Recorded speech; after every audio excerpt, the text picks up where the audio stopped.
আসসালামু আলাইকুম। ভিডিও শুরুতেই সকলকে জানাই ধন্যবাদ। আশা করি সবাই ভালো আছো আর ভালো থাকবেন, এটাই চাই। তা কথা বাড়ানোর আগে সকলে ভিডিওটি মিলে দেখি, চলো দেশের হালচাল কেমন চলছে আর বোঝার চেষ্টা করি। ওকে, আর কথা বাড়ানো ভিডিওটা দেখুন, তারপর বাকি কথা হবে। ঠিক আছে, ঠিক আছে, কারো জমিদারি নাই, জমিদারি কারো নাই। আপনি মিটিং করতে দিবেন না? আমি কেন করতে দিবে না? কেন করতে দিব না? এখানে মিটিং হবে, করেন। যদি আপনি বেশি যা করেন আমি মেন রোড বন্ধ করে দেব। ঠিক আছে, করেন। আজকে মনে করি যারা ট্রাক সেন্টারে ওরা ওখানে লোক দাঁড় করাইছে। ট্রাক সিন্ডিকেট তো আমাদেরকে কিছু জানায়নি না, আমাদেরকে এলিয়ার কিছু জানায়নি না, আপনাদের কাছে ট্রাফিক ফ্লো ওরা চেঞ্জ করতে পারে না, তো আমাদেরকে না বলে কি করে চেঞ্জ করবে কেউ? ট্রাফিক ফ্লো ওদের না, ট্রাক ওদের, কিন্তু রাস্তা তো ট্রাফিক ফ্লো তো আমাদের না, ম্যানেজমেন্ট। আপনার আমি কি বলছি শুনেন, এটা আপনি এভাবে দেন, এভাবে দেন, আপনার গ্যাদারিংটা থাকুক। এই রাস্তাটা কিন্তু রাস্তা, এটা কিন্তু ট্রাফিক। আপনি কালকে অর্ডারটা একটু ভালো করে পড়েন, একদম ক্লিয়ার বলেছে হাইকোর্ট, আপনি পারমিশন পেয়েছেন, র্যালিও পারমিশন পেয়েছেন, মিটিংয়েরও পারমিশন পেয়েছেন, একদম এটাতে নাই। কিন্তু ট্রাফিক ফ্লো একদম কড়া অর্ডার আছে, ট্রাফিক ফ্লো একদম নর্মাল থাকে। আপনার ট্রাফিকের প্রবলেম নাই তো? আমরা তো রাস্তা ওটা আপনি না, ওটা তাহলে তো আপনি ডিসিশন নিচ্ছেন কি কোনটা আপনি, তাহলে তো আপনি এইখানে চৌপতি আছে, আপনি ওইখানে করে দিলেন, একটা ওদিকে ডাইভার্ট করে আপনি দিলেন। কি টেন্ডার নিছেন নাকি মিটিংটাকে বন্ধ করা? না না, বন্ধ কেন করার? আমি তো ওটাই বলছি আপনাকে, মিটিং তো আপনি করবেনই। ট্রাকটা এখানে আমি রাখলাম, আপনি আপনি ট্রাকটাকে সরান। আমি ট্রাকটা এখানে রাখছি, আপনি সরান। ঠিক আছে, ঠিক আছে, এইভাবে আমার কথাটা শুনুন।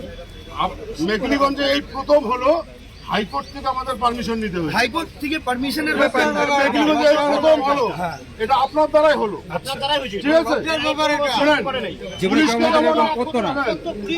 পুলিশকে যেমন সহযোগিতার দরকার আছে, পাবলিকেরও দরকার হলো তো। হাইকোর্ট কি বলেছে এটা তো করেছেন তো? হাইকোর্টে জবাব দিব আমরা তো। আপনার যা আছে আইনি ভাবে আপনি হাইকোর্টে জানান, হাইকোর্টের জবাব দেবো আমি। আচ্ছা, ঠিক আছে, হাইকোর্টের জবাবটা আমি দেবো। ঠিক আছে, আচ্ছা, ঠিক আছে, ঠিক আছে, ঠিক আছে, ঠিক আছে। আমি আপনারা শুনেন, আপনি সরাবেন না তো? আমি সরাবো। বাস হয়েছে, এই প্রথম হাইকোর্টে পারমিশন নিতে হবে। ওটা আপনার ব্যাপার, ওটা আপনার আপনার ব্যাপার নাকি? এটা বাবার জমিদারি। ঠিক আছে, আপনার বাবার জমিদারি। ঠিক আছে, কারো জমিদারি নাই, জমিদারি কারো নাই। আপনি মিটিং করতে দিবেন না? আমি কেন আপনার বাবার করতে দিব? জমিদারি নাকি? কেন করতে দিবে না? কেন করতে দিব না? এখানে মিটিং হবে, করেন। যদি আপনি বেশি যা করেন আমি মেন রোড বন্ধ করে দেব। ঠিক আছে, করেন। মেন রোড বন্ধ করে দেখছি, দেব। ঠিক আছে। আপনার যা করার আছে আপনি করবেন। হাজরামির একটা সীমা আছে। बोल रहा है सर, पीछे से ट्रैफिक फ्लो करेगा सर, उस साइड আমরা से তো ट्रक एसोसिएशन की बात कर रहा हूँ, लोग बोले ट्रक यहीं पे ট্রাক অ্যাসোসিয়েশনের সঙ্গে আমরা কথা বলেছি, আমরা এক্সপোর্ট ইম্পোর্টের সঙ্গে কথা বলেছি, এখানে কোনো প্রবলেম নেই। আপনারা এসে এখানে প্রবলেম দেখাচ্ছেন। দাদা আপনার সঙ্গে আসে কথাই বলতে আসলাম। আমি তো আপনাকে কি বললাম? আমি এটা বললাম কি ট্রাক সরিয়ে দেন, আমি আপনার সঙ্গে কথা বলে আসলাম। আপনার থ্রোয়িংটা তো সেরকম ছিল। আরে আমি ওনার সঙ্গে কথা বলছি তো, পারমিশন কার ওনার সঙ্গে কথা বলছি তো হবে। আচ্ছা ঠিক আছে, আমি ওনার সঙ্গে কথা বলতে আছি, আমি বলে গেলাম উনি সরাবেন না, উনি ওনার সঙ্গে সরাবো, হয়ে গেল। ঠিক আছে। মেকলিগঞ্জ থানার ওসির সাথে বাগবিতণ্ডায় জড়ালেন বিজেপি নেতা। পুলিশের চাকরি করে বলে তাদের কি কোনো দুনিয়াতে মাথা উঁচু করে বেঁচে থাকার অধিকার নেই?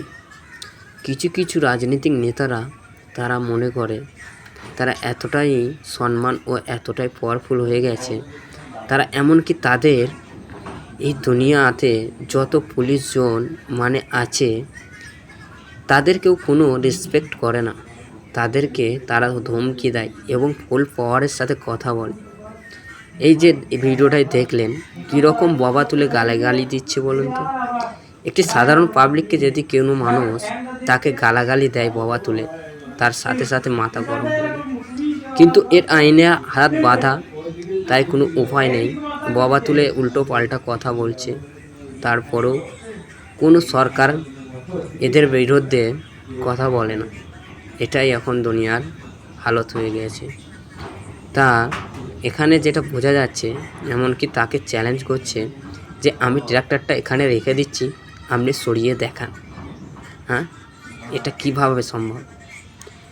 মানে এমনটাই বোঝাতে চাইছে যে পুলিশটা ওনার কাছে ছোট, কিন্তু উনি বড়, তাহলে মানুষ কী শিখবে? আজকে দুনিয়াতে এতটাই অভাব হয়ে গেছে কিছু কিছু রাজনৈতিক নেতাদের কারণে। যখন রাজনৈতিক শাসন ছিল না তখন দুনিয়াটা খুবই ভালো ছিল। এই রকম ধর্মবিরোধী বা কোনো জাতি বিরোধী কোনো স্লোগান ছিল না, কোনো মানুষের সাথে হিংসা ছিল না। এখন তার পুরোটাই উল্টো হয়ে গেছে। এখন রাজনৈতিক নেতারা পুলিশদেরকেও মানছে না, সাধারণ পাবলিক তো দূরে থাক। এখন সবসময় হিন্দু আর মুসলিম বিরোধিতা নিয়ে পড়ে আছে। এদের একটাই কাজ, সকাল হলেই হিন্দু আর মুসলিম। তা ভিডিও যদি ভালো লাগে এরকম ভিডিও পাওয়ার জন্য চ্যানেলটিকে অবশ্যই সাবস্ক্রাইব করবেন আর পাশে থাকবেন। সকলে ভালো থাকবেন, সুস্থ থাকবেন, এটাই বলে আমার বক্তব্য শেষ করলাম।